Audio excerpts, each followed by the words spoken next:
Hello dear students. So in this video we are going to learn about the trigonometric function, right? So this is the lecture number 1. Here I have taken a function fx equals to sin x.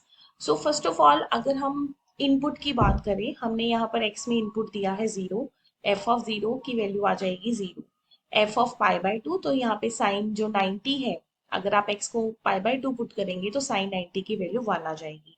f of 3 पाई/2 put करेंगे तो -1। तो हम देखते हैं कि हमने यहाँ पे इसका ग्राफ ड्रॉ कर लिया है। तो देखिए अगर आपने 0 पुट किया तो 0 मिल गया, अगर आप पाई/2 ले रहे हो तो आपको आउटपुट 1 मिल रही है, अगर आप पाई ले रहे हो साइन पाई की वैल्यू 0 होती है। ठीक है, 3 पाई/2 इज -1। तो इस तरह से हमारे पास ऐसे ही जैसे हम जब हम नेगेटिव वैल्यूज लेंगे, जब हम -पाई/2 पुट करेंगे तो हमें -1 मिलेगा, -5 पे 0 मिलेगा, -3 पाई/2 पे 1 मिलेगा, राइट। तो ये सारी चीजें हमने +1 में सीखी थी, तो हमने ग्राफ ड्रॉ कर लिया। ठीक है, अब हम बात करेंगे कि जो हमारे इनवर्स फंक्शन है वो एक्चुअल में होते क्या है। तो इनवर्स फंक्शन जो होते हैं वो एक्चुअल में रिफ्लेक्शंस होती हैं, किसकी? फंक्शंस की ही मिरर इमेजेस होती हैं। तो इनवर्स फंक्शन का मतलब है, तो रिफ्लेक्शन होंगी वो along a line, straight line y equals to x। तो y equals to x is an equation of a straight line which passing through the origin, जो ओरिजिन में से अभी हम ड्रॉ करेंगे y इक्वल्स टू x। तो देखना ये जो y equals to x line है ये एक मिरर का काम करेगी, ये एक मिरर का काम करेगी, और फिर हम अपने साइन एक्स के कर्व पे, साइन एक्स की कर्व पे हम डिफरेंट डिफरेंट पॉइंट्स लेंगे। जैसे मैंने ये पॉइंट लिया ग्रीन कलर का, और मेरी लाइन है y इक्वल्स टू एक्स, तो मैंने मान लो यहाँ पे line y equals to x बना दी। तो हम चेक करेंगे कि इस ये जो ग्रीन कलर का पॉइंट है इसकी रिफ्लेक्शन कहाँ जाएगी। रिफ्लेक्शन मतलब ये जो मैंने पॉइंट लिया है इसकी मिरर इमेज कहाँ होगी। तो definitely students I was talking about to make its reflection of point C. तो पहले मैंने एक पॉइंट सी सिलेक्ट किया, फिर मैंने अपनी एक लाइन सिलेक्ट की। तो आप देखेंगे कि आपके पास इस पॉइंट सी की रिफ्लेक्शन आ गई है।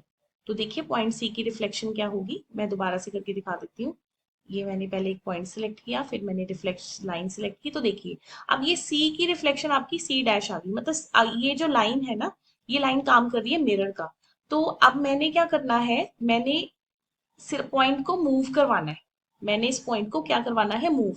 तो जब आप पॉइंट को मूव करेंगे ना, देखिए रिफ्लेक्शंस आपकी बनती जाएंगी। सी, अब आपकी रिफ्लेक्शन यहाँ पे आ गई, इस पॉइंट की रिफ्लेक्शन यहाँ आ गई। फिर आप पॉइंट मूव करेंगे, ये देखिए ये सी। तो जब आप देखोगे पॉइंट को मूव करवा के देखोगे तो आपके पास एक कर्व बनेगी इसके ऊपर, वाई एक्सिस के ऊपर। देखिए वाई एक्सिस के ऊपर ये कर्व बन रही है, कर्व बन रही है वाई एक्सिस के ऊपर, राइट। तो ये जो वाई एक्सिस के ऊपर कर्व बन रही है, let me change its colour ताकि आपको क्लियर हो जाए। येलो कलर कर देते हैं। देखिए ये जो वाई एक्सिस के ऊपर हमारी कर्व बन रही है, ये येलो कलर की, तो ये येलो कलर की कर्व किसको शो करेगी, ये किसको शो करेगी, साइन इनवर्स को। ये येलो कर्व शो करेगी साइन इनवर्स को। तो देखिए बेटा ये जो रेड कलर है वो किसको रिप्रेजेंट कर रहा है, वो ग्राफ आपका किसका बन रहा है, साइन एक्स का। कर्व साइन एक्स की है जो रेड कलर की है, और ये जो येलो कलर की कर्व है वो किसको रिप्रेजेंट कर रही है, रिफ्लेक्शन ऑफ साइन एक्स। तो अब हम स्टडी करेंगे, हमने रिफ्लेक्शन बना ली साइन एक्स की, ठीक है। अब हम स्टडी करेंगे कि साइन का इनवर्स क्या होता है। So let us see that. अब देखिए बेटा मैंने जस्ट यहाँ पे साइन एक्स की वैल्यू लिखी है, 0 पे 0 होती है, 30 पे 1/2, 60 पे √3/2, 90 पे 1, -90 पे -1, -30 पे -1/2, -45 पे -1/√2। अब प्रॉब्लम क्या आएगी, अगर मैंने सपोज एंगल ले लिया 120 डिग्री, ठीक है। अब एंगल 120 ले लिया, अब 120 का मतलब क्या होता है, 180 -60, ये आपका चला गया सेकंड क्वाड्रेंट में, और ये हो गया साइन 60। तो साइन 60 के कितना हो जाएगा, अगेन √3/2। मीन्स अगर मैं वैल्यू 120 ले लेती हूँ यहाँ पर, मैंने वैल्यू अगर 120 ले ली तो वो भी मेरी आउटपुट क्या आएगी, √3/2। तो इसका मतलब ये फंक्शन 1/1/2 नहीं होगा, नॉट 1/1/2। अगर मैं यहाँ पे 120 भी ले लेती हूँ तो 1/1/2 का मतलब है कि हर इनपुट की यूनिक आउटपुट होनी चाहिए। तो हमें यहाँ से 120 हटाना पड़ेगा, हम नहीं ले सकते 120 को, क्योंकि फिर ये फंक्शन को 1/1/2 नहीं करेगा, हमारी सेम आउटपुट होगी, हमें यूनिक आउटपुट चाहिए, ठीक है। और मोर ओवर आप और भी वैल्यूज देखोगे ना, -90 और 90 के बियॉन्ड अगर वैल्यूज जाएंगी, जैसे 120 है, 180 है, और यहाँ पे -90 ले लो, -120, -180, तो आपको सेम आउटपुट्स मिलेंगे, हमें सेम आउटपुट्स नहीं लेनी। तो हमें सिर्फ -90 और 90 के बीच में ही रहना है, जिसको हम बोलेंगे -π/2 और π/2, जिसको हम क्या बोलेंगे, प्रिंसिपल ब्रांच।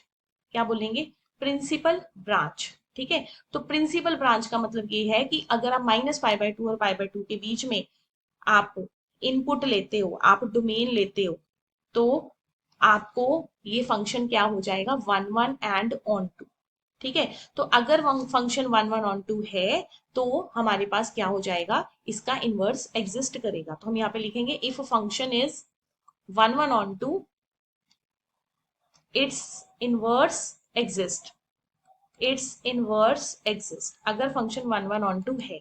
ठीक है, तो इसका इनवर्स एग्जिस्ट कर जाएगा। तो अब हमारा जो काम रह गया ना ग्राफ वाला, वो सिर्फ और सिर्फ -π/2 और π/2 के बीच में ही रहेगा।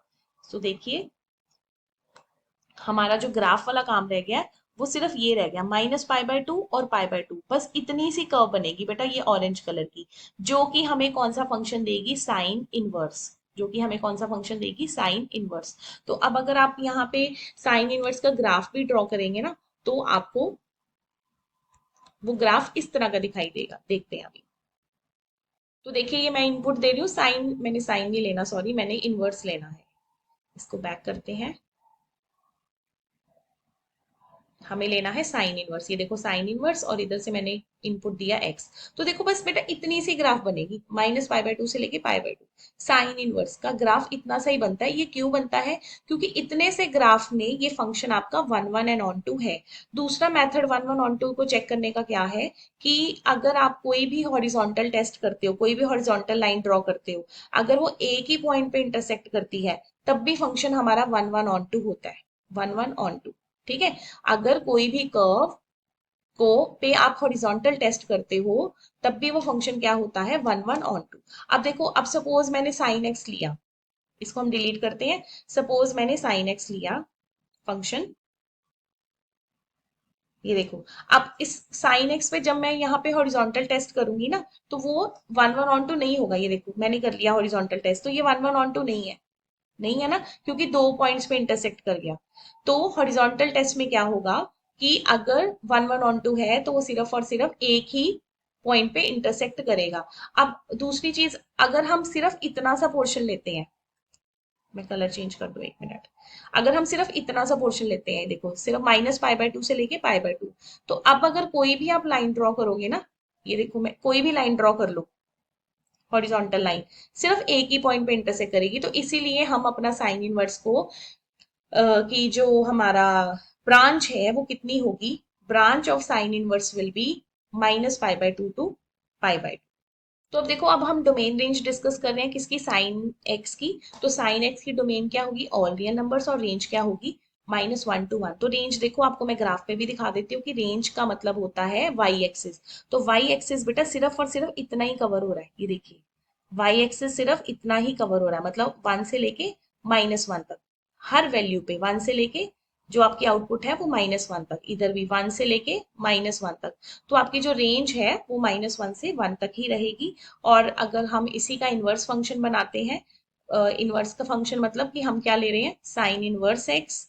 इनवर्स फंक्शन क्या होगा इसका, इसका sine inverse x, sine inverse x. तो साइन इनवर्स की डोमेन क्या हो जाएगी, -1 to 1, और रेंज क्या हो जाएगी, -π/2 से लेके π/2। मतलब जब भी हमने साइन इनवर्स के आंसर्स देने हैं ना, आउटपुट्स देनी है, रेंज देनी है, तो हमारे आंसर्स क्या होने चाहिए, -π/2 से लेके π/2। इन द सेम वे हम करेंगे कॉस एक्स के लिए। ठीक है, अब इसमें देखो कॉस एक्स का ग्राफ इस तरह का होता है, साइन एक्स का ग्राफ पास करता है ओरिजिन में से। मैं दोनों ग्राफ साइमल्टेनियसली यहाँ पे ड्रॉ कर रही हूँ। See the difference, see the difference, ये देखिए, साइन एक्स का ग्राफ इस तरह से होता है, वो ओरिजिन में से पास करता है। कॉस एक्स का ग्राफ ओरिजिन में से पास नहीं करता। तो आपको ये दोनों चीजें डिफरेंशिएट करनी है by drawing, by taking angles theta, 30 degree, 45, 60, 90, right, फिर 120, 180, ये सारी वैल्यूज लेके आप कॉस एक्स का ग्राफ ड्रॉ करेंगे। अब हम इसकी इमेज देखते हैं। तो इमेज क्या बनेगी, हमने सबसे पहले एक स्ट्रेट लाइन ले ली।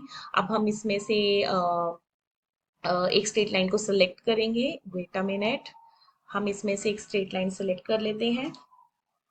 ये पॉइंट ले लिया मैंने और एक ये पॉइंट ले लिया, ठीक है। उसके बाद हमने एक पॉइंट सेलेक्ट करना है कर्व के ऊपर। ये मैंने पॉइंट ले लिया कर्व के ऊपर, ठीक है, which is not exactly on curve. दोबारा से लेते हैं। ये बड़े ध्यान से इसको चलाना पड़ता है।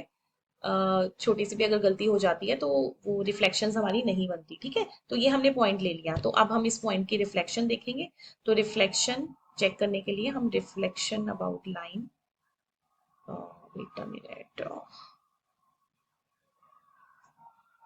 तो देखिए मैंने ये पॉइंट सिलेक्ट कर लिया है, ठीक है।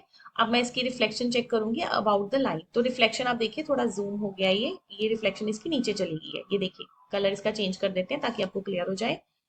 तो इसका जो रिफ्लेक्शन है वो यहाँ पे आ गया ग्रीन कलर का, मतलब ये सी पॉइंट है और तो ये सी डैश है, ये सी पॉइंट की रिफ्लेक्शन बन गई है। तो अब हम इसको ट्रेस करके देखते हैं पॉइंट को। तो ट्रेस करके देख के हमें पता चल जाएगा कि हमारे पास जो cos x की जो रिफ्लेक्शन है वो कैसे दिखती है। तो अब हम पॉइंट को मूव करवाते हैं। तो cos x की, ये देखो मैंने पॉइंट को मूव करवाया, पॉइंट को मूव करवाया तो cos x की रिफ्लेक्शन आएगी हमारे पास। तो देखिए रिफ्लेक्शन आ गई थी, तो मैं अब इस पॉइंट को मूव करवाती हूँ। देखो मैं ये मूव करवा रही हूँ, तो ये cos x की रिफ्लेक्शन बन गई है, जो कि काफी हद तक सिमिलर है sin x की।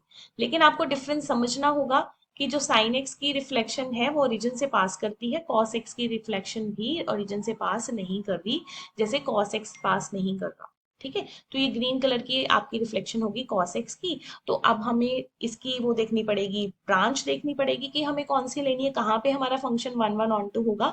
तो कॉस के केसेस में हमारा जो फंक्शन है वो वन वन ऑन टू कौन से केसेस में होता है, जीरो से लेके पाई के बीच में। हमें सिर्फ जीरो से पाई के बीच में रहना है, तभी हमारा फंक्शन, क्योंकि जब आप हॉरिजॉन्टल लाइन ड्रॉ करोगे ना तभी वो हमारा function one one onto होगा। तो हमारे पास जो कॉस एक्स की प्रिंसिपल ब्रांच वैल्यू है वो क्या आ जाएगी, जीरो टू पाई। तो देखिए cos x की डोमेन होगी ऑल रियल्स, रेंज होगी -1 to 1। इसी तरह cos इनवर्स की डोमेन क्या हो जाएगी, -1 to 1। जस्ट हमें इंटरचेंज करना होता है, और रेंज क्या हो जाएगी, जीरो से लेके पाई, क्योंकि जीरो से पाई के बीच में ही ये फंक्शन, ये वाला फंक्शन जीरो से पाई के बीच में ही ये function one one onto है, अदरवाइज आप इसका इनवर्स नहीं बना सकते, ठीक है। अब हम इसका टेबल देख लेते हैं। Let us spend 1 minute on the domain and range of functions and it's inverse. तो फर्स्ट ऑफ ऑल हमने यहाँ पे लिया है साइन, साइन की डोमेन क्या होगी, -π/2 से π/2, प्रिंसिपल डोमेन। और रेंज क्या है, -1 to 1। तो यहाँ पे लिखा हुआ है बेटा प्रिंसिपल डोमेन। अगर हम इन जर्नल डोमेन की बात करें तो वो होती है इन ऑल रियल नंबर्स, ठीक है। अब हम प्रिंसिपल डोमेन में चल रहे हैं तो हम वही डिस्कस करेंगे। तो अब साइन इनवर्स की जो डोमेन है वो है -1 to 1, and the principal range branch value is -π/2 to π/2। Cosine की रहेगी 0 से पाई, क्योंकि इसी के बीच में function one one onto रहता है, और रेंज इज -1 to 1। तो कॉस इनवर्स में चलेंगे तो -1 to 1 is domain and the range is 0 to pi. Tan में हमारी रेंज होती है, प्रिंसिपल डोमेन होती है -π/2 to π/2, and the range is all real number. Inverse में आ जाएगा आपका ऑल रियल नंबर, और प्रिंसिपल ब्रांच वैल्यू हो जाएगी ओपन -π/2 to π/2। कोसिकेंड जो है हमारा वो जीरो पे डिफाइंड नहीं होता। कोसिकेंड मतलब अगर हम 1/sin0 करेंगे तो इट बिकम्स इन्फिनिटी, तो हमें जीरो को निकालना पड़ेगा। और इसकी रेंज क्या आएगी, सारे रियल नंबर्स आएंगे, सिर्फ -1 और 1 के बीच के जो नंबर्स होंगे वो नहीं आएंगे। कोसिकेंड में फिर वही आपका ऑपोजिट हो जाएगा, और जो आपकी डोमेन थी वो रेंज हो जाएगी, रेंज है जो डोमेन हो जाएगी। सेकेंड में 0 to पाई रहेगा, π/2 इज नॉट डिफाइंड, रेंज उसकी वही है r -1 to 1। सेकेंड में फिर अगेन ऑपोजिट हो गया। Cotangent is 0 to pi, range is all real, cotangent is all real domain, and the range is principal value branch range is 0 to pi, open 0 to pi, right. तो आप इसको अच्छे से learn कीजिए। तो in the next video we are going to start the questions related to chapter inverse trigonometry. Thank you for watching this video.